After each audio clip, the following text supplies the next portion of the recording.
Hello, everyone, and welcome to episode 46 of the Run in the Paint podcast. I'm Miles. I'm here with Nick, Joey, and Jackson. Guys, how are you doing today? Hello, everybody. It's nice. It's a good day in the NBA because the Knicks are out of the playoffs. Right, Jackson? Dude. Oh, Jackson's giving Nick the death stare already. There were many videos. Joey, how are you Many doing? videos in our group chat of Jackson from this weekend I'm in doing shambles great. on the couch. I'm doing great. Again, I am also pretty happy that Knicks fans are crying. I am very sad in the fact, though, that Jalen Brunson had to get hurt to do so because that dude is a star. But we will get to that later. Go Dallas.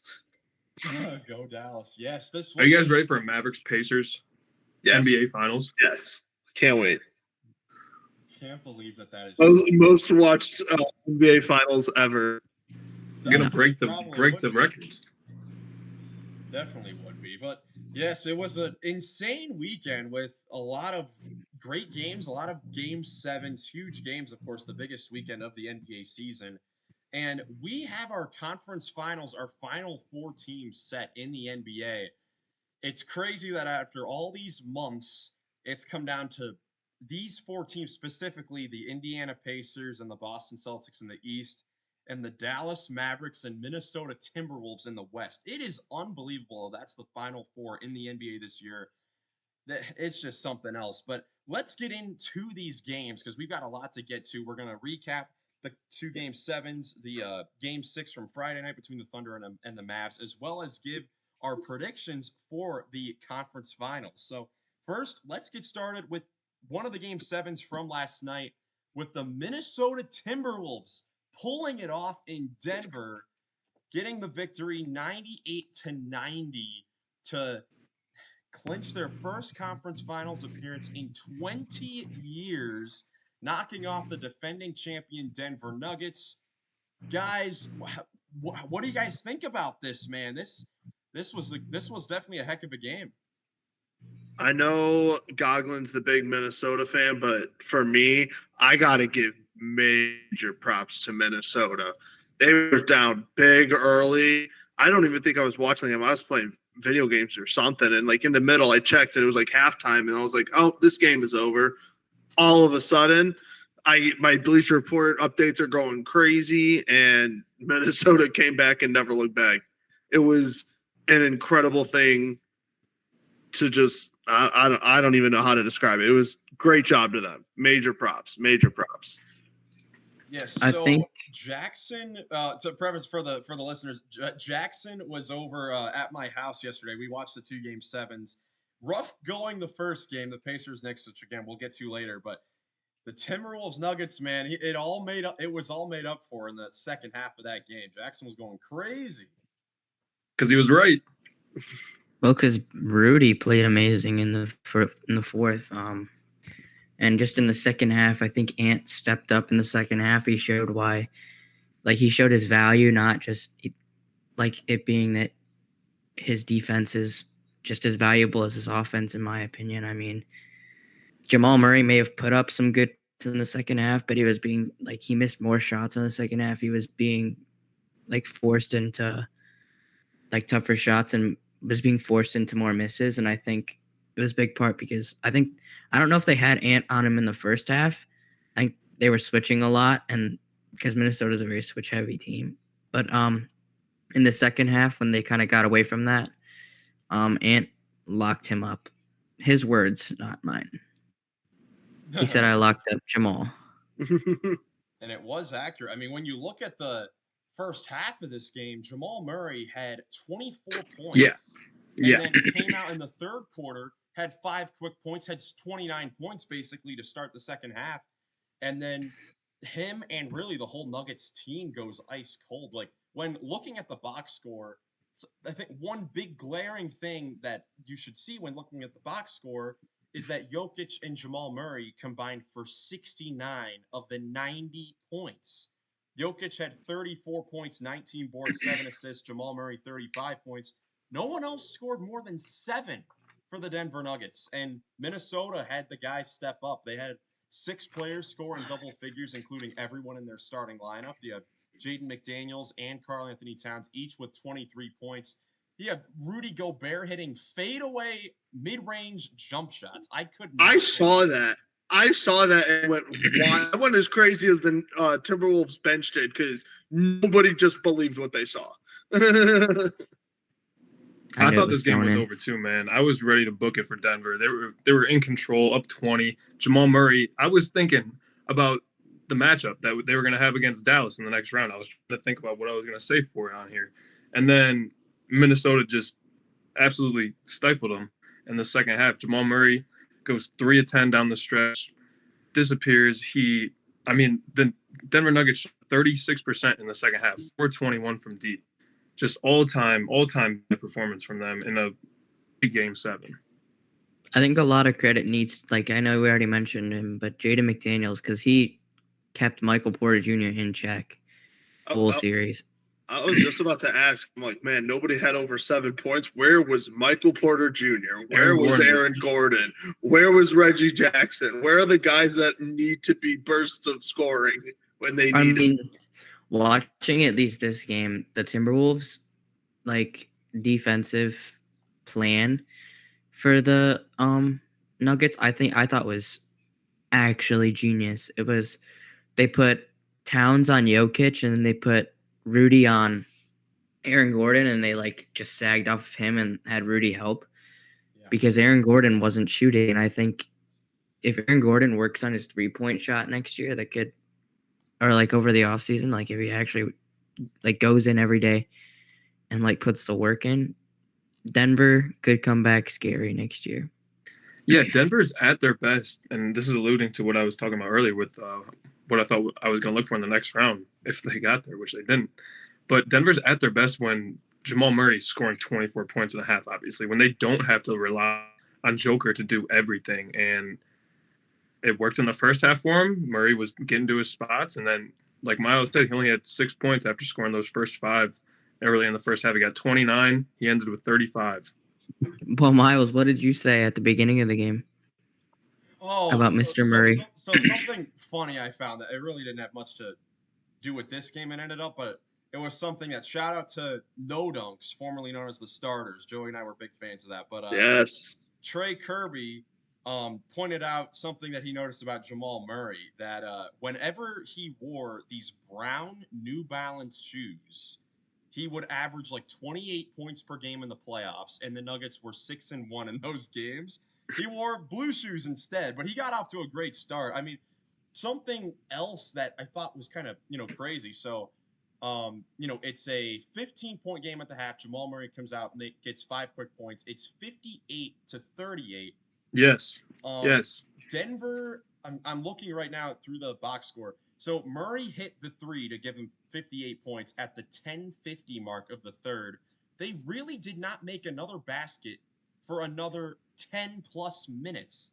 They made one basket in between that stretch, and it was that Christian Brown floater. He just was lucky that he got the ball and had to throw it up at the shot clock buzzer. Besides that, they did not make a basket in that quarter, really, in that stretch of time, in 10 minutes of a quarter. Dude, that just can't happen. That just cannot happen. It went from 58-38 to 80-75. That's a 30-point swing over the course of about 20 minutes. So I have a question. If you're the Denver front office, do you worry, and do you try and make any moves this offseason? I think you have to. You definitely have to work on the role, either the role players and the other guys and the bench. That's got to be the number one concern because that's what really let you down. Yeah, but you can't break up that core 5. No. I'd say it's definitely the bench. They've done it through the draft in recent history. Maybe they can find another diamond in the rough. Yeah, potentially. We know. So of course, last year on their championship run, they had their bench was Bruce Brown and Jeff Green, and those were really the 2 guys that they consistently played off of. Love the Jeff bench. Green. Those guys are huge bench guys. Role players have been for years.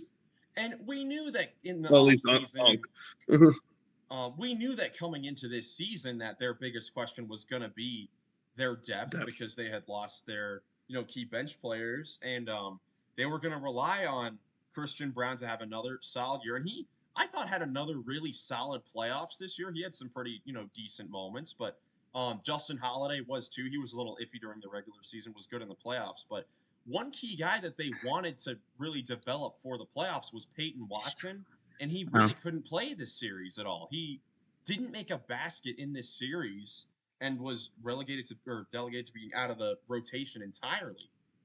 And so I don't think you have much to worry about necessarily if you're Denver, because I think, as Nikola Jokic said, I think we could all agree that the Minnesota Timberwolves have a team that is built to beat this Denver Nuggets squad.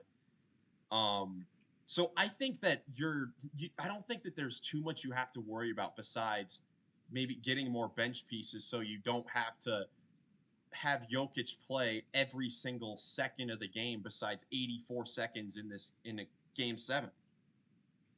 And I think their guys just need to work with each other. I think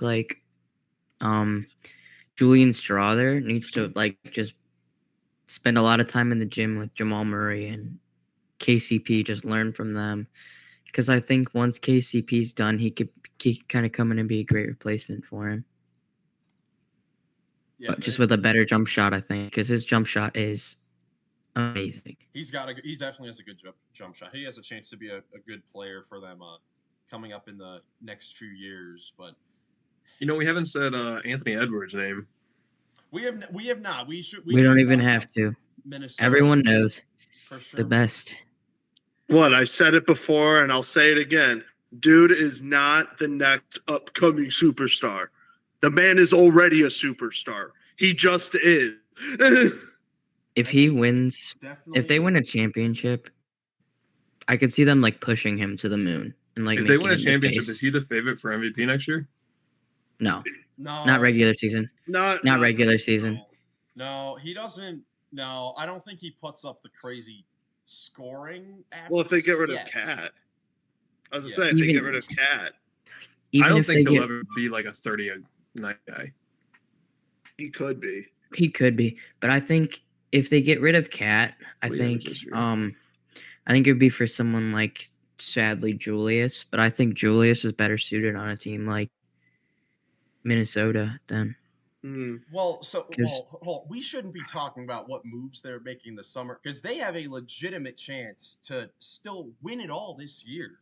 They really do. They have a really good chance, because they match up really well against the Celtics if you think about it.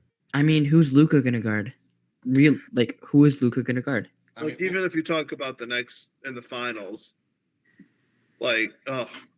it's insane. Yeah, I mean, we'll get to previewing that series in a little bit for sure. Let's go to the other game 7 though, huh?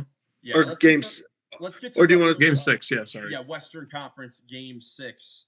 I guess before we do, I mentioned it before we started the podcast. Just how crazy is it that Jimmy Butler's nightmare scenario could come true? That back when he was with the Timberwolves, he was dogging on Andrew Wiggins and Karl Anthony Towns and all those guys for not being tough enough, not being winning players. And Wiggins and Towns could both be champions this season before Jimmy Butler gets a ring. That's ridiculous. That would be great. Jimmy is a great player. He does talk a lot. I love Jimmy, but this is hilarious. It's karma. It is. And he's hopped around the league. Yeah. Yeah, he definitely has. But yeah, let's get to the other Western Conference game. This was another crazy game going back to Friday night. It was game 6 between the OKC Thunder and the Dallas Mavericks, with the Thunder blowing a double-digit lead to the Mavericks, who pull out the victory. Just a heartbreaking way to finish if you're the Oklahoma City Thunder, man. They played great in the first half. They were forcing Dallas into so many turnovers. That was the big thing that I noticed in this game. But at the end, Dallas, they just made all the plays down the stretch. PJ Washington clutch down the stretch, didn't have the best game. SGA all-time sell. How do you foul, bro? How do you foul in that situation? I mean, you got That all was ball. bad. Yeah. He continued his swipe motion down and just like grabbed the off arm of PJ Washington for seemingly no reason. I couldn't understand it. Yeah, I mean, it's just he would have been better off forcing PJ into that. It looked like PJ was. I mean, it's a shoot prayer of a double shot, anyways. Yeah. It looked like he was gonna shoot a double clutch three, like not a real jump shot at all. From the corner, off of a broken play that the ball just happened to land in his hands. Yeah, And then, I mean, you get a good contest, but you can't foul. No, can't foul that situation. And then they did challenge. It was unsuccessful. And Shea even admitted it after the game. He said that he committed the foul. I mean, he did have a great game. He made some huge shots down the stretch once again, but obviously no help at the end is just tough. Those were the two biggest things I took from this game was SGA needs help. I mean, and OKC needs another big. Well, yeah, the bigs, that's without a doubt. That's their biggest thing. Like when you look at the rebounding, category for even before you look at the Mavericks and their guys getting a bunch of rebounds, Jalen Williams, J-Dub gets 9 boards. He had a phenomenal game, near triple-double for him. He hadn't had the most efficient series coming in, so it was great to see him get back going in this game. But so he grabs 9 rebounds. No one grabs more than 4 rebounds. Josh Giddey had 4 rebounds in 10 minutes. Every other player had 3 rebounds for the most part. And you get out rebounded 47-31, doubled up on the offensive boards, and you give up 7 boards to Gafford, 10 to Luka, 15 for Lively off the bench. That's no bueno. It's the bigs. That's going to be the thing that they will be looking for to improve this offseason, because, I mean, as far as the quote-unquote help goes, I think that just comes with more development and more experience. Did you guys see what Gordon Hayward had to say? Yeah. Yeah, he doesn't like his position or like his role, I guess. I guess he was under the not assumption, but impression. He expected to get more opportunities. Yeah. Yeah. Yeah. No. And Marky D said, Yeah. No. He said you can't move on defense. You can't guard nobody. Yeah. Yeah. Hayward was like, I definitely could have offered more than I showed, or I was the opportunity I was given. He had what? I think I saw it was 20-something minutes. I mean, he's a guy who can obviously come in and nail 3 out of 6. Yeah. Swing a quarter for you, sort of we saw from Alec Burks in the second quarter from New York. Just set him up off pin downs and try and get him in the middle of the floor. Yeah. Because he can play make too. He's a high IQ guy. He's a great player. I mean, yeah, Gordon Hayward didn't even play in Game 6. I don't think he played most of the series. He didn't score in the playoffs. That's the big thing. In 46 minutes, he didn't score. He only had 3 shots, 0 for 3, 3 shots in 46 minutes that he played. I think the big problem with Gordon Hayward's play style on on this Thunder team is that in order for him to really have an impact on the game, he does need the ball in his hands because to operate in pick and roll scenarios as the ball handler. We saw the 1 year, I know it was post his injury in Boston, but he was not good off the ball when the Celtics had a lot of players. He's someone that needs the ball to be successful. He's not a very good off the ball player. And when you're on this Thunder team where you have, Shea, J-Dub, Lou Dort, even Giddey, Aaron Wiggins, Cason Wallace, this team is filled with ball handlers already. There's not really a lot of room for, another guy that has to have the ball in his hands to be. They need 6 more Isaiah Joes and a couple more Chets. Honestly, what surprised me, I know this might be kind of a hot take, but with them taking Josh Giddey out of the starting lineup, I don't know why they started Isaiah Joe. I think if honestly Queso. they have Bismack Biyombo just sitting at the end of their bench. And I think you need a guy who's going to go in there and be physical. I think they should have at least experimented starting Bismack for 1 game against those 2 big, strong bigs that the Dallas Mavericks have. They definitely got 8 alive. That's definitely something they probably should have tried at least a little bit. Talking about a playoff rebounder or Lou Dort on Luka. Yeah, I would say you're right. Considering that, because If Lou Dort could take one of those bigs, then the argument wouldn't work. But you have to put him on Luka. So yeah, Yeah, I mean, the tough thing with Bismack, well, they should have. I wish that they tried him earlier because this is a guy that hasn't played in the playoffs. Like he literally at all. didn't play a game. He didn't play a lot. He really didn't play for them much when he And signed with OKC because they really had their team set. So it's kind of like, it's hard in the final game facing elimination to dust a guy off who hasn't played in a while. To come in. And I know Alec Burks, he did a great job of doing that, but I mean, it's obviously different. Not everyone can do that. But for what they needed him to do, it didn't necessarily need dusting off. It's just go out there, box tough. out, grab boards, play Yeah, tough. true. Exactly. Yeah, But I sure. mean, I guess I talk about playoff definitely rebounder. agree I with mean, Bismack is. I mean, you Cavs fans know Bismack is one of the best playoff rebounders of the since 2010. He did have a crazy. Yeah, he did. He did a great series that one year, and even like last year for Phoenix, and this year with Memphis with their injuries. He came in. He played pretty well. I remember talking about him earlier this season when he got signed with Memphis, and he was playing well. Yeah, I I mean, definitely honestly, agree with you guys on that front. I guess I understand why Mark Daigneault didn't go with it because I understand it, but like it was more of desperate he time. made his bed, he had to sit in it, so it still kind of falls on him. yeah. But I don't even think they necessarily need to go out and sign or trade for another center. I think Bismack could be a veteran presence that can start for a whole year. I mean, he looked really good with Memphis. He looked really good. And then they signed him and didn't play him. You definitely need better options than him. I don't think he's a starting caliber guy. But at least as if they can't get anyone else, keeping him in.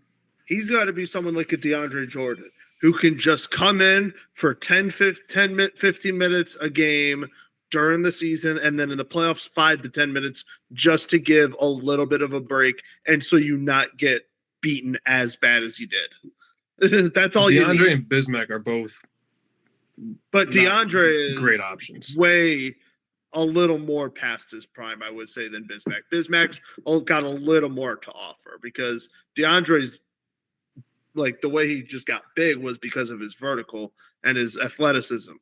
Getting older doesn't quite translate that well. I think when looking at just quickly looking at centers in the free agent market that they could sign to maybe fill that role, I see guys like an Andre Drummond or an Alex Len who could go for cheap. That could definitely be decent. Definitely Drummond. I think he'd be great in a backup role. I think Chet is definitely going to be the starting center of that team. They should get Isaiah Hartenstein. I was thinking, dude, there's a guy coming out of UConn who's a lob threat over top, and he's a little immobile on the defensive end. But Donovan Clingan would be so good in this Thunder offense. He could definitely fall to them. I've been watching some draft previews a little bit. It'll be interesting to see where he falls. I think that that's a guy that would be good with Memphis if he. Yeah, I agree. Memphis wanted to tangle with them, but we talked a lot about the Thunder. This Dallas Mavericks team, man. Kyrie Irving, we've talked about it a lot. How he needed to step up after a couple of slow games. He did that. Had some big buckets down the stretch. Derek Jones Jr. just another game where he scores 20 plus points. Just that's crazy. Derek Jones is. I never would have expected that. Second bounciest guy in the playoffs after Ant. Yeah.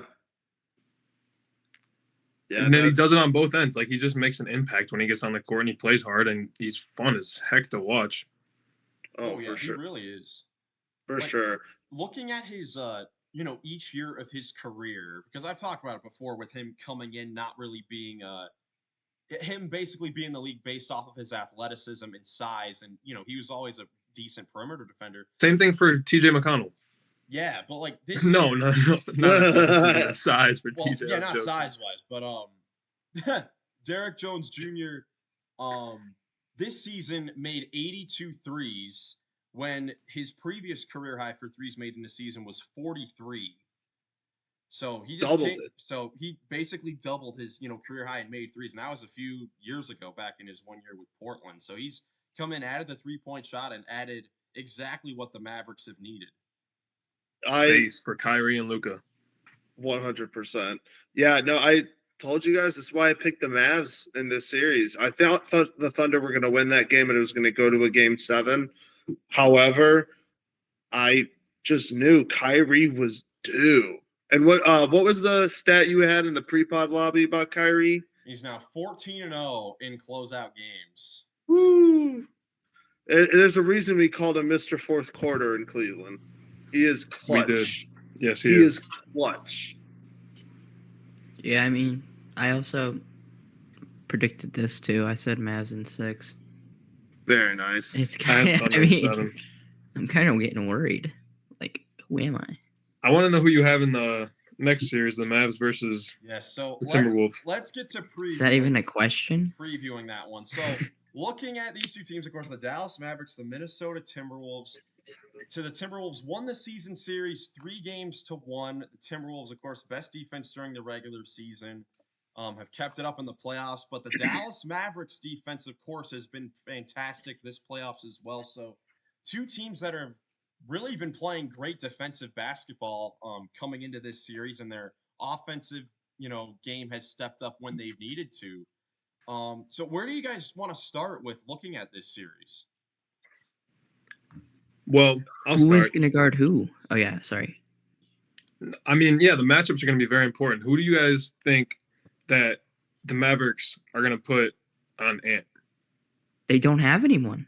Like Derrick Jones Jr., but he's not going to be able to.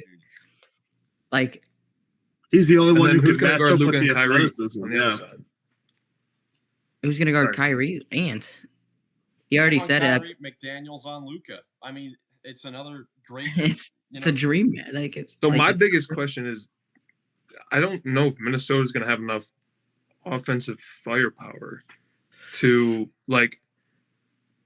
I know everyone's saying this is going to be a defensive drag them out series, and I do think it's going to be slow paced. Like I think each team is kind of going to set up their offense and try and attack you once, and then it's going to go back and forth to the other side, and they're going to attack, try and get the ball to their best scoring option on that play, whatever. I think it's going to be slow pace and like drag them out defensive series, but I just don't know if the Timberwolves have enough answers on that end, on the offensive end. Again, I don't like looking at this. You're going to have. And it's consistency. I think the Mavericks are more consistent offensively. Yeah, but that is a good point. But I think that the defensive matchups for the Timberwolves just look so good compared to what Dallas can do against Minnesota. Like we already mentioned, you're going to have Ant on Kyrie, Jalen on Luka. Jalen obviously, a potential all defensive player this year, and Anthony Edwards, I think one of the best defensive stars in the. I think he is the best behind maybe Giannis. Kyrie's going to defensive side. Cook him like barbecue chicken. Yup. It's possible. It certainly is possible. But Kyrie hasn't been good in the playoffs at all. Besides Game 6, he was okay. He's been great. And he was great. I'm talking. Series. Yeah. First round he was good. I just looked at it, but second round, I think second round OKC's a closer team, like matchups wise and everything wise to the Timberwolves, and he struggled against a team like that. And I think the Timberwolves have better defenders, like that they're gonna put on him. Because another big thing I think is gonna be big to watch. Sorry, Jackson. Is the impact of Rudy. I don't know if Dallas is going to be able to match up with him over the top. I mean, he's got so many different ways to get a bucket and get a look at the rim. Not even at the rim. He can hit some turnaround J's on you, I guess. And Derrick Jones, I mean, they're going to have to depend on Lively, I think, a lot in this series. If I see Rudy try to Euro step, though, at all. Do you guys think Lively could end up starting by the end of it? He definitely could. He basically does. I mean, he's playing more minutes than Gafford recently, right? Yeah, I Yeah, I think mean, it's so. about even for the playoffs. I think that this series, like most playoff series do, it comes down to those other guys after the first two. Because if Luca and Kyrie, don't have their, best games because they're getting defended well by Anthony Edwards and Jaden McDaniels, can you continually expect to get these type of performances from PJ Washington and Derek Jones Jr.? I don't know about that. I don't think Well, who are you relying on the other end? Nas Reed and Jaden and Mike Conley? and And Karl Anthony Towns. Towns. They have way more Well, he's 1 and reliable 2 with Ant. So He's then number you 2, I don't- no? So then I think it's just one. I think it's just a one and then other guys. That's just my opinion. So I then think you have PJ Washington will cook against Cat. Yeah, I He think could. Of course, the top two players, it favors Dallas in theory, but I then- said PJ Washington will cook Cat because he's the third guy. He's the other guy. Let's not forget that that there was a game earlier this season where PJ Washington was guarding Karl Anthony Towns, and Karl Anthony Towns had like 62 points. I'm not saying PJ Washington's going to stop Cat. I'm saying Cat won't be able to stop PJ. I think he could. I think that the rim protection of Rudy Gobert combined with everything else is a lot different than what Dallas has seen so far in these playoffs. They've played two smaller teams the first two rounds when looking at the Clippers and the Thunder. Oh, I don't disagree. I think everything favors Minnesota in this series. Wow. And I live an underdog, so that's why I'm picking Dallas, plus my dog. Let's get into those predictions. I'll throw them up on the board here. So, half and half, Nick and Joey think the Mavericks are going to pull it off. Nick's got the Mavs in 6, Joey the Mavs in 7. Then Jackson and I going with the Timberwolves. Jackson thinks it's going to be done in 5 games. I'm going with the Wolves in 7. I think that every single game in the series is going to be close and tightly contested, especially because, like what I said, it's just going to be a slower pace. Like, I'm going to go to my best weapon and try and get a bucket, and you got to be able to stop me. I think the big X factor is Derek Jones. He's going to have Mike Conley guarding him. But I could also see if that does show to be a liability, I could see them kind of maybe not starting Nikhil, but playing Nikhil a lot more. I think my definite X factor would be Kyrie, just because you were right, guy. He did not have a great series the last series. Good first series, not a good second series besides Game 6 where he went off. But he's really going to need to be consistently on his game to help out Luka in this series if they want any chance to win. He will be. I think so too. I think so too. The difference for me is like what I said, it's the offense. So I have the Mavs in 6, but people have been doubting Minnesota all year. So yeah, well, honestly, I don't know. Joey, did you guys have the Wolves beating the Suns even in the first round? I know I didn't. I had the Suns beating the Wolves. I think because I didn't believe Cat was back fully healthy at that time. I think I picked the Suns too. I think I picked the Wolves.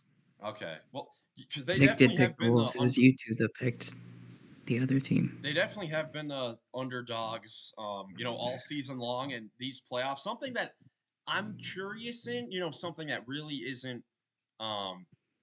We just won't really be able to see until we actually, see the games play. But Minnesota, playing against the Denver Nuggets, I think that we can all agree that the Denver Nuggets are a better team than the Dallas Mavericks.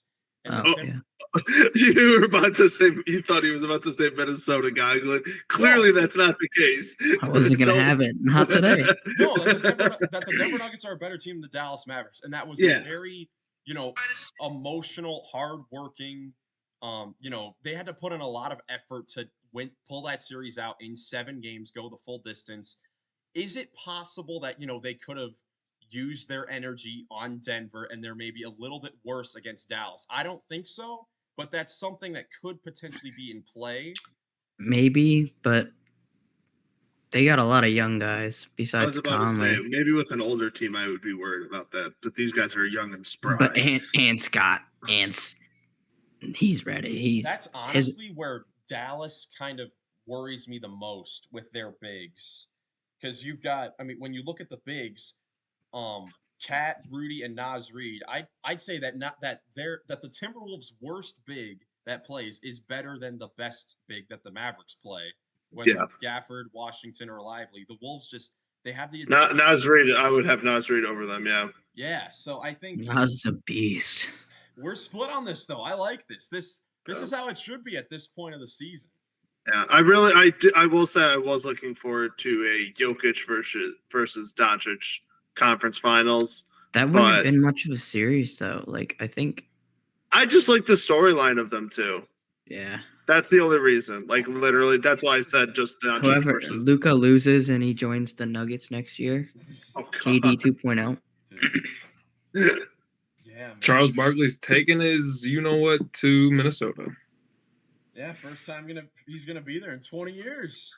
Hey, that's why I'm calling a superstar, because 20 years ago, who was the superstar that did that for them? KG. Ant has such a similar mentality, and it's exactly what Minnesota needs. Yeah, Joey, I sent you the one interview, but all the interviews he was doing was so funny. Oh, they're great. If anybody wants to watch some highlights, they're gonna be funny after game 6 highlights. Like the one with Cat. Cat's like, I've been playing for 9 years. He's like, F your 9 years. Dude, before we move on to the Eastern Conference, I will say for Minnesota, Jackson and I, we expect them to win this series. I think it will be a huge disappointment if they lose this series, because I couldn't agree more. They have so many advantages across the board, and you already beat the Denver Nuggets. They cannot lose this series. If they lose this series, I retire. Especially considering the roster implications with the contracts. This is your best chance. This may be the last time you get to see this core of players intact. So you've got to, stay in the moment. I know Mike Conley's been instilling that with all their, players being the vet leader there, but gotta, seize the moment right now. This is the Timberwolves' time, and it's gonna be a lot of fun to watch, them on that stage. You're just so happy for all Timberwolves fans in Minneapolis to get all this success, because this has been the first time they've been relevant. Since at least Jackson and I have been born. It's really cool to see. Yeah, all of us Minnesota outside too. Sokotoa, Big King Cobra, Mavericks in 6. Yeah, you're funny. You're really funny. Also, just going off topic a little bit, I thought of the perfect player that OKC could trade for to be their center. Who? It's Nick Claxton. Can you just change them to your background so that we can find out that way? No, we don't need Nick Claxton on the background. Nick Claxton. Nope, too late. He's like, put Ben Simmons up there. No, stop. Okay, all right. Stop. Let's move on to the Eastern Conference Game 7. As you wish, Nick. Of the Indiana Pacers and the New York Knicks, and a historic performance, absolutely historic, with the Indiana Pacers, the best shooting game in playoff history, 67%. It made me so mad. It made me so mad too. 130 to 109. Of course, Jalen Brunson goes down in the third quarter, fractures his hand. OG Anunoby tried to play in this game. He just didn't have it defensively. Josh Hart was fighting through it too. But overall, man, I don't know if the Pacers were just making absolutely everything in this game and in the Miles knows. It made me so mad. Dude, Siakam started like 5 for 5. It was unbelievable. Dude, Wilbon. Aaron Nesmith was 7 for 7 or something like that. Did you guys see Michael Wilbon at halftime talking about the Pacers can't keep up this pace and shoot 60% the entire game? Dude, they were shooting 68% when garbage time started with like 5 minutes on the clock. They broke the record for free or field goal percent in the playoffs. I mean, the Knicks just gave up way too many points. So many points. Like, you could tell from the jump. The Pacers were going to score 140 in this game if the Knicks were going to let them. And the Knicks can't score that many points. They can. It's just their best player also fractured his hand, and they couldn't with this group today on Sunday. Yeah, Aaron Nesmith was 8 for 8. I need to refute that real quick. I know Jalen Brunson gets hurt in the third quarter. They were not going to win this game, even Yeah, if I he know. didn't. I said he didn't play very well. Like I was disappointed, but Um, also he's probably exhausted. yeah, for sure. I mean, and we can get to But the yeah, question on if Tibbs ran his players too much during the regular season in the playoffs. It seems like it comes up every single year when we get to this point in the playoffs. But something that I'll say on the Pacers, this historic shooting, like when I was watching this game with Jackson, something that just was coming to mind is like these are all easy-ish, makeable NBA shots that these players are going to make. The Knicks did not make things difficult at all. They were a bunch of Hmm. plays in the first at least quarter. in the first. The Knicks didn't get back defensively.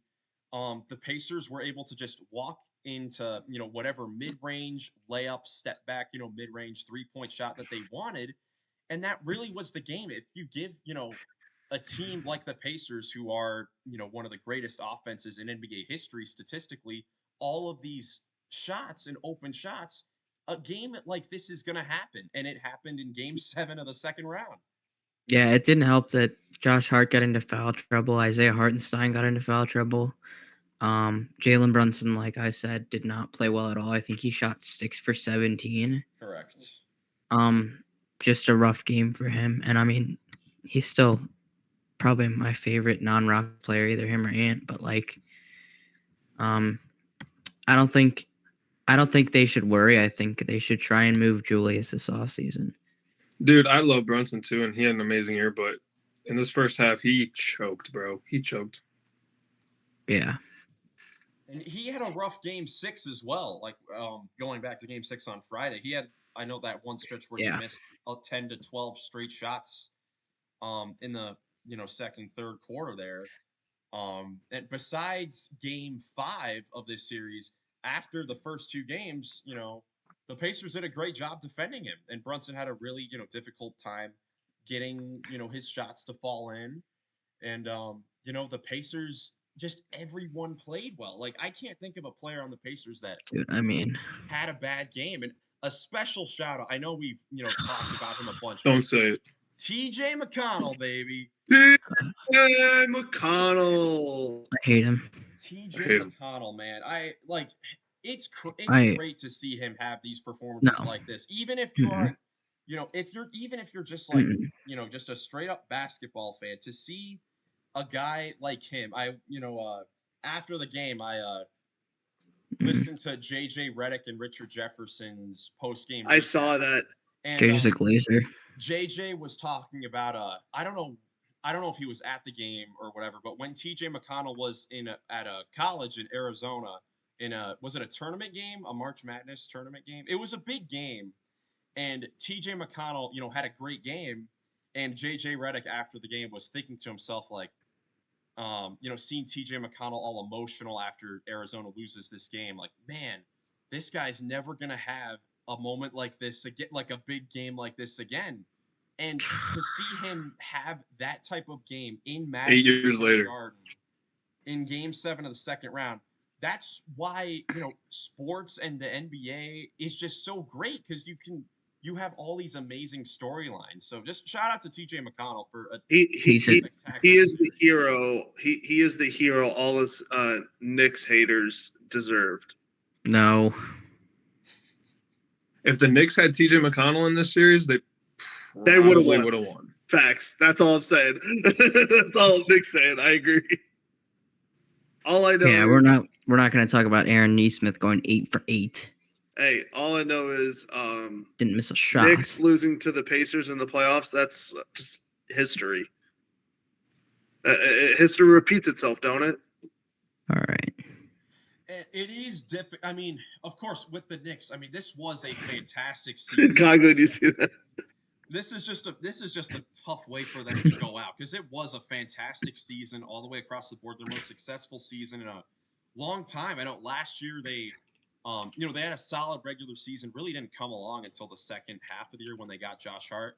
This year, I mean, number 2 seed in the East, 50 wins. Of course, this is not the way you want to end it, blowing a 2-0 lead to the Indiana Pacers, but you were injured all your players played very, very hard. And in the end, Reggie Miller's Yes. are going back to the Eastern Conference Finals for the first time in 10 years since 2014. Cannot believe that the Pacers are in the Eastern Conference Finals. Like, who would have thought that at the beginning of the season? I will say, no, I'm upset. definitely not me. Nobody. But Gamebridge Fieldhouse is a great place, I think, it's going to be electric. Like, those fans are awesome. I would have told you at the beginning of the year if Dallas would have made the conference finals, and I could have said yeah, and I would have been like, man, Rick Carlisle would be real jealous of them because they're in the conference finals, having a chance to go to the finals. And where are the Pacers? Well, he's right there with them. Well, I mean, you got two teams in the Mavericks and the Pacers who weren't even in the playoffs last year. Now they're in the Final Four. Yeah, like when you look at it, the Mavericks, Pacers, and Timberwolves won one combined playoff game last year, and they're all in the conference finals. Special And stuff. I heard this right after Denver lost in Game 7 that 6 straight years that a champion hasn't made it to the conference finals. Yeah, maybe I think the Cavs were probably the last team to do it, no? Warriors. The Warriors the year after, yeah. 2000, yes. 20. It actually Warriors and Cavs. It would be the 2014 through 2018. Yeah, essentially. First time in NBA history that there is no current or former MVP in the Final Four since they started the MVP award back in '56. Wow. Bye-bye, Jokic. Bye-bye. There's a crazy stat. That is. Bye-bye. But let's get into this Smell Eastern you Conference later. Finals here. The Pacers, of course, taking on the number 1 seeded Boston Celtics, who, by the way, do still exist. They are still in the playoffs. They haven't They're played. gonna Are we roll sure? through the playoffs. I I'm know, already I'm seeing. sure. It's hard to tell. I'm already seeing all the videos and the TikToks and everything of everyone playing the Mickey Mouse music over the Boston Celtics playoff run highlights because they have like the easiest run. Well, It's not their fault, but they kind of do. Well, so looking at this Eastern Conference Finals, this is the 2 highest offenses in NBA history going at it. The 2 highest offensive ratings going at it. Of course, the Boston Celtics elite defensively during the regular season and in this playoffs. Well, and you'd be elite of course too the if you had to play Tyler Hero and Bam, plus some stick figures out there. And then where do we start with this particular series? Goglin, do you still have that broom? Oh, wow. I Not shout giving out. the broom. I'll give Give me all the your own props broom. to Indiana for making it. I don't see this as a series at all. I think Give us it's your going to own be broom. super fun to watch the high-powered offenses because that's what I think it's going to be. But Boston is just the better team. They really are. They are the best team in the NBA. The Knicks were the better team, and the Bucks were the better team. If New York won that game with everything still happening, they would lose to Boston too. With Brunson with a fractured hand, OG still out. Hart, like I don't want to hear it. Well, of course. I mean, the Knicks with. I'm not saying otherwise. Of course, it's not a series against the Celtics if the Knicks have 6 injured players. Why do you think that this is a sweep, though? I don't know. Boston is just that good, and I don't know. Are they going to? If they get KP back, it's just going to make it even worse. Because I like Miles Turner and Siakam, but KP is a different animal. Is he? I think Miles Turner is Jason just as Tatum and good. Jaylen Brown. No one's gonna stop them. Drew Holiday. Aaron Neesmith, 8 for 8, baby. 8 for 8. So I think. They just got too many weapons. I don't think it's a sweep, but I also think that Boston. This should be an easier series for them, as well. How do the matchups work? We'll see what they're going to have to do when they have to play someone other than Darius Garland, who shoots 4 for 17 in closeout games. Relax. Darius Garland is on vacation. I don't know why we're talking about players. Yeah, we don't need to talk about the Cavs. Our heart already hurts enough. Thanks for that. No, I think go The ahead, Rockets go ahead. aren't in the playoffs. I think the Pacers should let Boston score as many points as they want. Because, well, I agree. let me rephrase that. I think that Coach can. Cove, everyone. I think Boston can score a lot of points in this series, and Indy can still hang in the game because of how many shots they make and just how many weapons they have from on that end. Not as many as Boston, obviously, but if they are hanging around in the fourth quarter, I would like the Knicks a lot better because they have a guy in Jalen Brunson who can dictate where the ball goes and stuff, and I just don't have as much faith in Tyrese. But if the if the Pacers are in the game in the fourth, then we've seen the Celtics blow it. Like the Celtics, every series, they have at least one stinker. We've even seen that this year. And I know, Porzingis was out last series. Let's not forget that this team lost a game 2 to the Miami Heat in the first round because they stayed stagnant. Interesting here, looking at pace in the playoffs. The Boston Celtics go at the slowest pace in the playoffs. And we know that the Indiana Pacers, they love to run it up and down the floor. I think that's obviously the X factor right there. Like who if Indiana can control the pace, it's going to be a series. If Boston controls the pace, it's a sweep. And I think Boston's just better at that.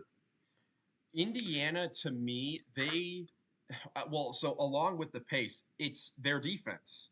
That's the key thing as well. Like we saw in the Knicks series, they in games 1, 2, and 5, their defense was not that good. In the games that they played at home, their defense was spectacular in games. You know what really I think is going to help with their defense, like you're saying, and what Joey's saying with the transition stuff, is shot making. As simple as it sounds, like when they make shots, you have a better opportunity to get a stop on the other end. Yeah.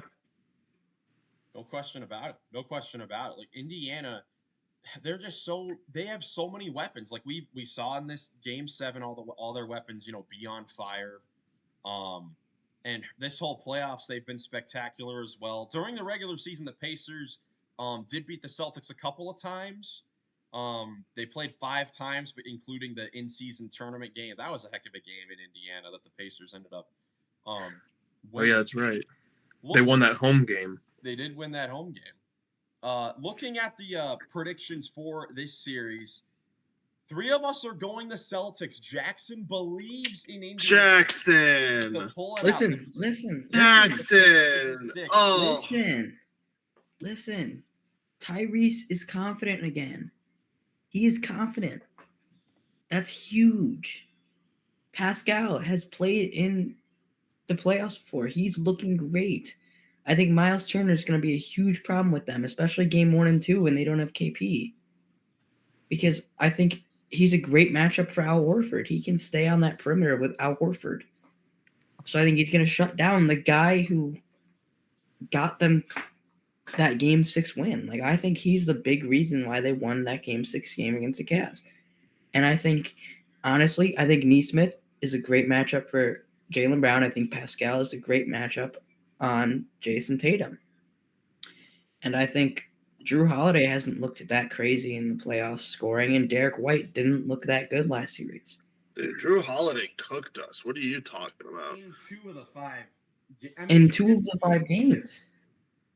But the Celtics aren't as big and bad as everyone's saying. They didn't look good. The Celtics had, I might have said this on here last week, the 4th highest average scoring margin throughout the season in NBA history. Did I say that last week? I'm saying in the playoffs right now, they have not looked that good. I can agree with that. With that the scoreboard, the scores of these, specifically the Cavs series, it's not as crazy as it may seem. I mean, especially with Donovan out. The Cavs could have easily extended that series. The Celtics could have played a lot better. I think the Celtics also knew who they were playing, that they were injured. I think looking at the pace, as we mentioned before, something that'll be interesting with Boston is that these first 2 series with an injured Miami and an injured Cleveland, these are 2 slower paced teams. They have not had to deal with a super fast run and gun team like the Indiana Pacers, who just go up and down the floor. And who are like 10 guys deep. 10 guys deep, who play really well at home. I mean, they're 6-0 at home in the playoffs. I know that Boston, is always, solid on the road, especially in the playoffs. But as you said, Nick, I think that Pacers fans are going to go crazy And with them being on this really, I mean, I wouldn't say magical run because of course the Knicks and Bucks are injured, but I mean to go from where they were the last couple years in the in their rebuild situation, this and them making it to the conference finals. Like I was even thinking to myself, like, when's the last time that a team made the conference finals when they made a quote unquote major move at the midway through the season? Like this team didn't have Pascal Siakam at the beginning of the season. It's They true. had they had a different team at the beginning of the season. They made it all the way to the conference finals. That said, I showed it on the board, but Nick and I have Celtics in 6. Joey has the Celtics in a sweep, and then Jackson's got the Pacers in 6. I'm looking forward to also this series. another thing, looking at the Pacers versus the Celtics, the Pacers have a way better bench. Oh yeah, Like I that's going to be huge in this series bench points and transition points are going to go Indiana's way, but because Ben Shepherd too played. good. I think Ben Shepherd played some great minutes for them, especially in that game 7. He didn't like necessarily score a lot, but he played really good defense from like when I was watching. Obviously, TJ McConnell, we already mentioned him. Obi didn't have a crazy game, and I think Obi could be a good matchup if they need to put him on maybe Tatum, like to rest Pascal a little bit, and then Isaiah Jackson Great player. played fantastic minutes. He's been great. He's You know who averaging in the The playoffs. TJ He's McConnell averaging kryptonite is? Who? The TJ McConnell kryptonite goes by Peyton Pritchard. Facts. He's the only one that cancels him out. Dude. I mean, that's like when you're playing cornhole and you guys each toss one in the, each get a bag. Oh, that's hilarious. That's ridiculous. Dude. They literally just They cancel emulate out. each other's games. They do. They do. Hey, there you go. There you go. I'm not seeing Peyton Pritchard hit some Sean Livingston mid-range shots. You're Like right. TJ. I'm seeing Sean Peyton Livingston's a Pritchard crazy hit comp. like 40 footers at the end of the quarter. Dude, he's a shorter version of Sean Livingston. Dude, with those little mid-ranges TJ McConnell does, it's so annoying. My favorite part about TJ McConnell is how he doesn't give Jalen Brunson any airspace. Yeah, He did in the whole series. Like Jalen Brunson went to go inbound the ball, and TJ McConnell walked his behind over to like just tailed him. Had a hand on his pocket. Yeah, I think the Celtics obviously they are the way better team. I think that's something else that should be said with the Pacers. This could be a bit of a rude wake-up call going into Boston for game 1 that they've played injured Milwaukee, injured New York with not a whole lot of weapons offensively on both of those sides. Boston, they have so many. You can't afford to make mistakes against the Boston Celtics. And I don't think they will. I think they're gonna shock everyone again. And I think they could be a finals team. And I think it's gonna be the Timberwolves versus the Pacers in the NBA Finals. They're gonna have to resurrect Reggie Miller's entire skill set and repertoire if they want a chance in this series. If they really want a chance, they should get Cheryl Miller. She scored 100 points in a high school game. Shout out Cheryl Miller. Shout out the best women basketball player ever. Just a special really playoffs. This has been just a crazy This has playoff been so much fun, yeah. I mean, looking at just the last few histories, I got a bunch of numbers. I already mentioned the no MVP in the Final Four.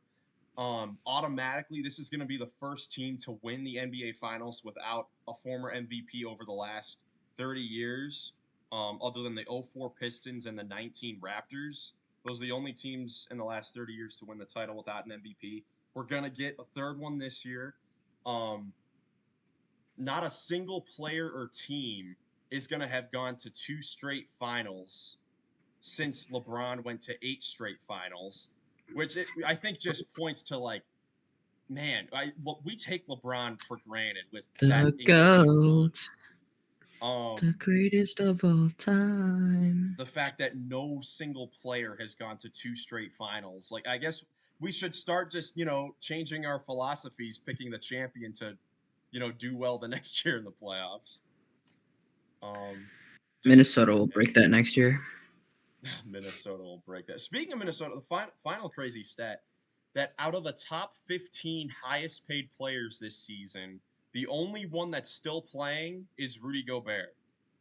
I saw that as well. Very nice stat. Out of the top 15 highest paid players.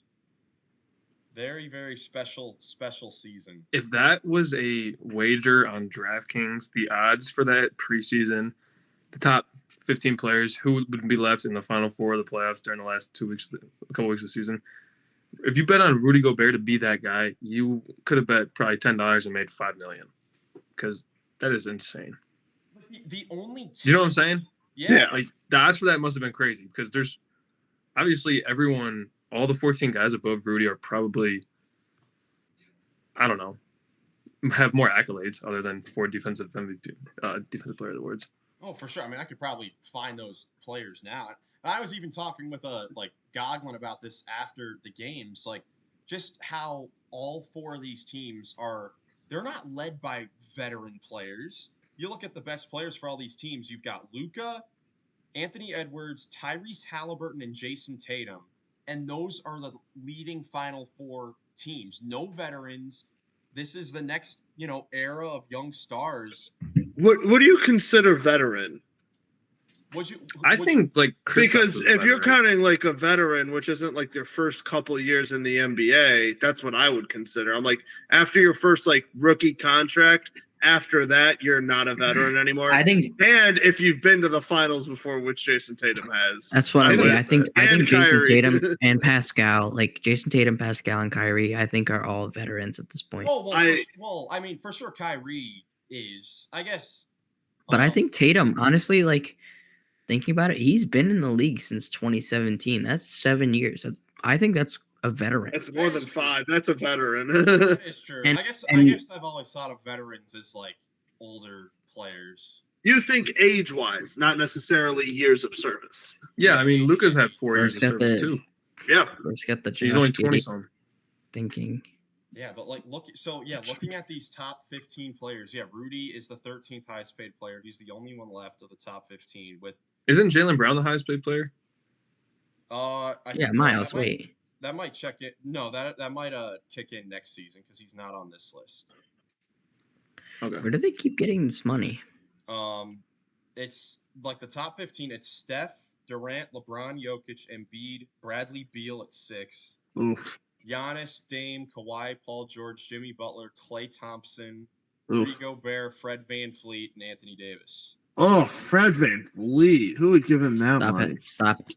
See, you were complaining, whining about me saying anything about your precious Cavs, but when one thing is said about the Rockets, I didn't say the Rockets. I said Fred VanVleet. I wasn't going to bring your whole organization into it. Yeah. There's another Rocket that we're about to talk about. Yes. There is. We do have to get into these all rookie teams that just got announced. Today. So the first team is Victor Wembanyama, Chet Holmgren, Brandon Miller, Jaime Jaquez Jr., and Brandon Podziemski. Pods making the first team. And the second team, Derek Lively, Amin Thompson, Keontae George, Kaysen Wallace, and just barely sneaking in there is G.G. Jackson. I think if you switch Derek Lively and Pods, I think it's perfect.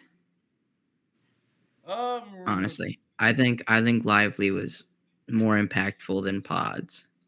I think Podziemski was really good for the Warriors. I think that because the Warriors didn't make the playoffs, that of course you think Lively's better. But I think Lively he's filling the role of a big man on a team that desperately needs a big man really, really well. Yeah. Really, really well. And I like Pods. I think obviously the argument is fair that he should. I mean, when I look at him, he reminds me of he's a big time charge guy. I like that. Mm-hmm. Pods was the second best player in the Warriors there for a minute. Yeah. He was for sure. That's I think that was super impressive on a team full of all those veterans like that. Mm-hmm. And it's like I said, it's not terrible. Outplayed Wiggins, outplayed Draymond, outplayed Clay. Clay at 7 points. But yeah, look, just this is a special, rookie class. Very These are special. some good rookies. I mean, you don't even have the number 3 overall pick on either of these teams. Yeah. Like when you look at guys that didn't make it, another Warrior, Trace Jackson Davis, just barely missed, the team by 1 point. And this guy Asar was Thompson should have been up there. 57th pick Yeah. in the draft. Trace Jackson Davis played this well. You got Asar Thompson, Bilal Coulibaly, and Scoot Henderson all underneath that, all top 10 picks. And then even guys that, didn't really get a chance to show their skills a lot this year, with Jordan Hawkins, Anthony Black, Marcus Sasser. Those are all guys that I think are going to be big-time players eventually when they get the chance to play more and develop more. So, And yeah, now we're going to have our lull draft this year, and then I think next year it's supposed to be another, like, an insane draft. I mean, I've heard names like Cooper Flagg, Dylan Harper. Oh, Cooper Flag. When Cooper Flag comes in, it's going to be hype. But Dylan Harper's giving him a run for his money at 1. You have Ace Bailey, who's a beast. I mean, it's a good class just looking at it. I mean, I don't watch high school basketball or anything. You hear some names, though. But Some yeah, names always stick out. and then even especially like Cooper Flagg. this year, like there may not be crazy superstar players out there, but I think that sometimes you need drafts of really solid role players, and I think that's might be what we get this year. Like, Yeah. Talking about a draft, I though. know we were joking about before, like the reports that, oh, I wouldn't trade the number 1 pick for Tobias Harris. I know one GM said that or something like that. But I mean, That's a stupid take. you could also take that as like, okay, that kind of shows the value of role players, that you wouldn't trade a number 1 pick for a very solid role player, because you could get very solid role players at the number 1 overall pick. Yeah. At the very Aaron least, you would trade Gordon. the number 1 pick to a team for, like, if Philly wants to trade Tobias Harris for the number 1 pick, they could just take Bronny and get Bron. Like that's also a thing. Like LeBron is technically kind of in this draft. I mean, Bronny's gonna go like second round. I'm starting but I to can not see a believe team that reaching. LeBron will do that. I think he's going to stay with the Lakers. I have also heard that Bron has said that he is not like dead set on like, hey, Well, 'cause I'm not he going to realizes leave Bronny exactly where sucks. Bronny goes, which is complete LeBron opposite of has what he talked- said last year. Out of both sides of his mouth his entire career. Yeah. No one knows what he's going to do. I was about to say, he is the exact Even when opposite. he left for Miami in 2010, he's like, I decided this morning when I was eating breakfast what I was going to do. He freaking like lied. Freaking liar. Like, what you, Him and Kyrie, no one, man, they even lie. he doesn't know, I don't think. Sometimes. But I mean, the Lakers honestly have a perfect pick to draft Bronny because he's gonna be, I think, a late second round guy. And I think I've they heard have late first round.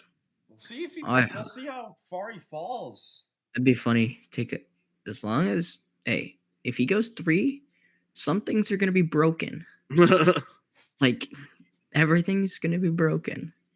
Oh man. But yeah, Unless- I think this one final thing about the draft before we get out of here. I think that this is a draft where, I guess, similar to 2020 even, where like you can't look at a player's value by just saying, oh, this guy was the 3rd or 4th overall pick. Like, I think a perfect example of that might be like an Isaac Okoro at 5 or Obi Toppin at 8. Like, these are guys that are solid role players. When you look at Okoro. when you look at draft pick numbers and see like, oh, Okoro went 5, Toppin went 8, like, oh, these are horrible draft picks. But solid role players, like, it doesn't really matter the draft pick, that you go to. It all depends on which draft you come from and the team. Former 5th overall pick, Chris Dunn. Yeah, man. Are you guys ready for some all rookie trivia? Oh yeah. I forgot about that. Go ahead, Nick. Let's hear the trivia. All right. So the OKC Thunder had a representative on the all rookie team, the first or second for the last 3 years. It was Josh Giddey in 2022. It was J-Dub last year, and this year Cason Wallace made the second team. Yeah. And Chet made the first team. Huh? And Chet made the first team. And Chet, yeah. Oh, okay, there you go. Can you guys That's all I tell gave. me the last time a team in the NBA had 3 consecutive years of representatives in the all rookie teams? Okay, let's look Give me at a second. teams. I'll give you a hint. Is it the I Houston? wanna They are not the GFF. Is it the Houston Rockets? It's not the Rockets. I want to say it's Goglin's favorite team in Philly. Nope. No. Ew. It's Disgusting. It's within the last 5 years. All right. Nobody shout out. Let me Not the think. GFF. Let me think. The, Shut up. Let me think. well, it has to be the Detroit Is it the Pistons. Hornets? Western Conference. Oh, it's a Western Conference. Western Conference team. Is it the Grizz? Oh, your favorite team. My favorite 'Cause team, yeah. it's Memphis Triple had J. Triple J in 2019. The following year was Ja and Brandon Clark both made the first team All-Rookie that year, and then Desmond Bain the next year. Oh, Desmond Wow. did make all rookie. I wasn't sure. I'm if he so made all smart, baby. I'm so smart. All right, so this one, Give me the key to the city. let me think. Oh, okay. Yeah. Like you guys said, Chet and Case and Wallace were both represented on the first and second teams this year. Mhm. Good Can you observation. tell me the last 3 times? I already gave you one, John, Brandon Clark, that there were 2 teams. Give me the 2 other most recent times that a team had 2 representatives on the all-rookie teams. Şengün and Green. Are you sure? I'm not. Did Şengün make all rookie? That's not what I had. I don't think Şengün made all rookie. I don't think Şengün was on the all-rookie. How recent we talking? It was. They're both within the last 5 to 6 years. Let's go. Let's go. Last year, Ivy and Durant for the Pistons. Yes. Ooh. You're a hacker. Okay, I have 2 more on top of that. Sorry, Okay. but yes, that is correct. That is correct. Okay. I'm looking at it right now. Oh, did the Orlando Magic with Suggs and Franz? No Suggs, Oh, okay. and no Şengün last Womp or 2 womp. years ago either. Okay. So the next 2 previous to the Pistons last year and the Grizzlies in 2020, there was a team in 2018 and a team in 2017. 2018. Lakers? Lakers in with- 2018. Can you name the 2 guys? Was it Lonzo Mm-hmm. and Kuzma? Correct. Yeah. 17. And then the year before, Give me the key to the city, baby. these 2 were both on the first team. Oh, Sarge and Embiid. Correct. Yes, Sarge sir. and Bill. Good job, guys. Very nice, guys. I Oh, want to say, did Houston also do it last year? Tari and Jabari, did they both make all rookie? Yes. Tari they and did. Jabari. So yeah, Tari Detroit and and Jabari. Houston both had 2 representatives on the second team. Tari and Pretty Jabari. darn Sorry, I good. definitely overlooked those 2. But I guess it's not Yeah, as thank you, uncommon as you brother. would think. Well, No, not really. I mean, with Well, it's like in the NFL now. I mean, the Jets had the offensive rookie of the year and defensive rookie of the year. And then the next year, the Texans do it. mm-hmm. It's quite ridiculous. Hey, we'll see if the San Antonio Spurs will do it this year with picks 4 and 8. Yeah, if the Spurs do it again, then they would have Sohan, Wemby, and then next year's. I think they'll take Stephon Castle. The Spurs will. Interesting. Well, I'm excited to talk about the draft and the offseason, but of course Ready still for conference draft. finals playoffs to go through. Excited to see all these series, hoping that they're competitive because there is a world where both of these aren't the closest series, but I'm definitely hoping for some close series. I'm sure we all are. So, you guys have anything else before we get out of here? I don't think so. As long as Knicks fans are going to bed sad. Nope, I'm happy. Dude, Well, you're a Knicks and Timberwolves fan. I only said Knicks fans. I'm happy. Dude, Knicks fans were chanting Knicks in 8 outside of the Garden after. Oh, I don't God. feel Oh, God. It's still possible. Knicks and 8, baby. Let's go. The Knicks are the Dallas Cowboys of the NBA. No, they're not. Correct.